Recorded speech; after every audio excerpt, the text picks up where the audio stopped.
Speaker sir, fear and anxiety in the minds of the people of Goa, especially the parents, due to the increasing cyber crimes, cyber frauds taking place in Goa.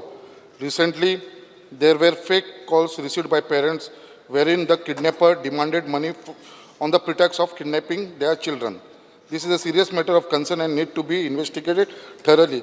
Step government intend to take in this matter. Speaker sir, हाजेर हांव फक्त मुद्दाम mention करपाक सोदतां, बऱ्याच पेरंट्सांक phone येता. त्या पेरंट्सांनी पयलीं कोणीच म्हणजे भियोन न वता व्हेरीफाय करप गरजेचें आसा.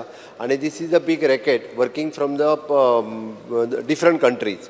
आमची सायबर क्रायम टीम जी आसा पळय न्ही, तेंच्यांनी काम सुरवात केलां आनी ऑलरेडी म्हणजे ज्या कंट्रींतल्यान ते वर्किंग करता पळय न्ही ताजेर पर्यंत ते पावतले. दे आर ऑलरेडी सुरवात आसा. ते कोंकणींतल्यान उलोवप आनी ऑलरेडी सांगप की तुजे भुरग्याक खंय तरी धरला आनी कितें पयशे ट्रान्सफर कर. लोकांनी कोणीच म्हणजे अशा पद्दतीचो कॉल येयलो जाल्यार भियोन न वता पुलिसेक इन्फॉर्म करचें, पयशे बिशे ट्रान्सफर करपाचे भानगडीक पडचे न्ही.